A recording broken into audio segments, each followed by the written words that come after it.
Bismillahirrahmanirrahim. Assalamualaikum warahmatullahi wabarakatuh. Innal hamdalillah nahmaduhu wa nasta'inuhu wa nastaghfiruh wa na'udzu billahi min shururi anfusina wa min sayyiati a'malina may yahdihillahu fala hadiyalah wa may yudlil fala hadiyalah. Asyhadu an la ilaha illallah wa asyhadu anna Muhammadan abduhu wa rasuluh. Allahumma shalli wa sallim ala sayyidina Muhammad wa ala ali sayyidina Muhammad, amma ba'du. Puji syukur kehadirat Allah Subhanahu wa taala yang mana alhamdulillah kita masih diberikan nikmatan berupa nikmat iman, nikmat Islam, sehingga kita masih diberikan thalabul ilmi, masih diberikan oleh Allah untuk mencari ilmu pada bulan Ramadan ini. Alhamdulillah. Salawat serta salam semoga tetap terlimpah curahkan kepada junjungan kita Nabi Agung Muhammad Shallallahu Alaihi Wasallam yang kita nantikan syafaatnya kelak di yaumul qiyamah nanti. Amin Allahumma amin. Sobat Saka rahimakumullah, pada bulan yang mulia ini, pada bulan yang penuh keberkahan ini, saya akan menyampaikan tema tentang mujahadah an-nafs. Dalam ilmu shorof, mujahadatan itu berasal dari makna jim, ha, dan dal yang mempunyai makna itu berjuang atau berperang. An-nafs itu mempunyai arti melawan hawa nafsu. Jadi mujahadah an-nafs itu memiliki arti yaitu perjuangan melawan hawa nafsu. Jika ditasrif dalam shorof istilah, itu mujahadatan mengikuti wazan mufa'alatan yang memiliki makna yaitu berjuang. Berjuang di dalam apa? An-nafs, melawan hawa nafsu. Jadi mujahadah an-nafs itu adalah perjuangan melawan hawa nafsu untuk apa? Untuk mendekatkan diri kita kepada Allah Subhanahu wa taala.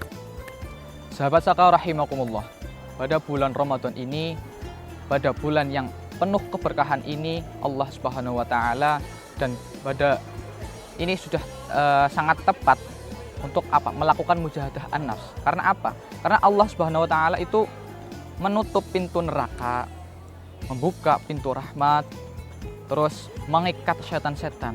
Namun apa? Namun nafsu itu tetap ada dalam diri manusia. Jadi apa? Kita harus tetap mengendalikan nafsu itu dengan apa? Dengan takwa. Sebagaimana yang dijelaskan oleh firman Allah Subhanahu wa taala yang berbunyi, Bismillahirrahmanirrahim.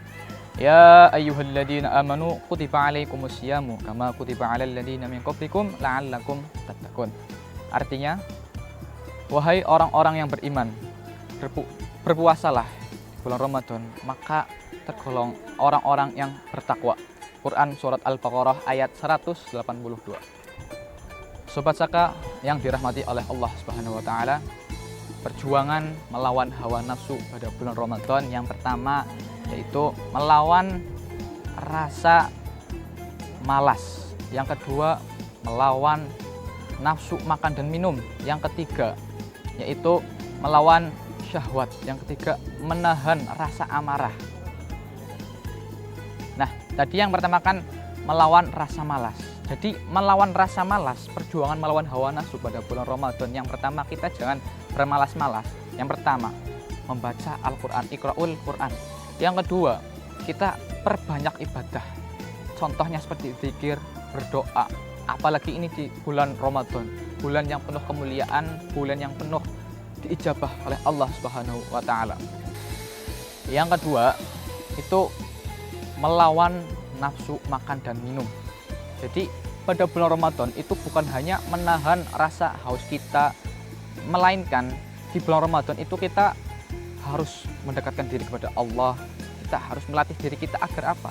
Agar diri kita disiplin, terus bersyukur kepada Allah. Gitu.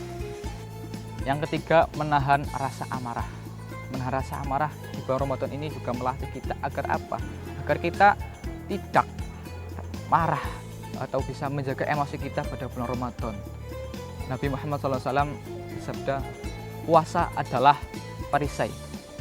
Nafsu terbagi menjadi 3 bagian. Yang pertama nafsu amarah, yang kedua nafsu lawamah, yang ketiga nafsu mutmainnah. Yang pertama nafsu amarah, yaitu nafsu yang mengajak kita untuk perlakuan dosa. Yang kedua itu nafsu lawamah, yaitu nafsu untuk menyesali perbuatan dosa, nafsu untuk kita untuk ingin berbuat tobat kepada Allah Subhanahu wa taala. Yang terakhir yaitu nafsu mutmainnah, yaitu nafsu untuk mendekatkan diri kita kepada Allah, untuk dekat diri kita kepada Allah, tunduk kepada Allah Subhanahu wa taala. Qala Nabiyyu sallallahu alaihi wasallam bersabda, "Al-ghadabu yufsidul imana kama yufsidus sabirul asala." Artinya, nafsu itu membawa kejelekan, sama halnya seperti madu yang dicampur dengan cuka. Jadi, nafsu itu akan rusak. Iman itu akan rusak ketika dicampur dengan nafsu. Jadi, sama halnya dengan madu ketika dicampur dengan cuka. Kanjeng Nabi juga bersabda dalam hadis yang lain berbunyi, "Al-ghadabu miftahu kulli syarrin." Bahwa nafsu itu adalah kunci dari semua kejelekan.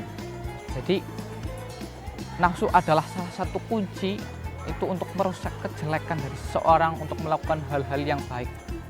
Sahabat Saka rahimakumullah. Jadi mujahadah an-nafs itu sendiri pada bulan Ramadan, sepatutnya kita sebagai pelajar kita harus menjauhi hal-hal yang dilarang oleh Allah. Contoh seperti kita tidak boleh berpacaran pada bulan Ramadan, kita tidak boleh melakukan hal-hal yang membawa kita pada kejelekan. Sebelum saya mengakhiri kultum pada hari ini, izinkan saya untuk membacakan buah kata-kata. Ubur-ubur ikan lele, bulan puasa jangan pacaran le. Sekian dari saya, wallahul muwaffiq ila aqwamit thoriq. Wassalamualaikum warahmatullahi wabarakatuh.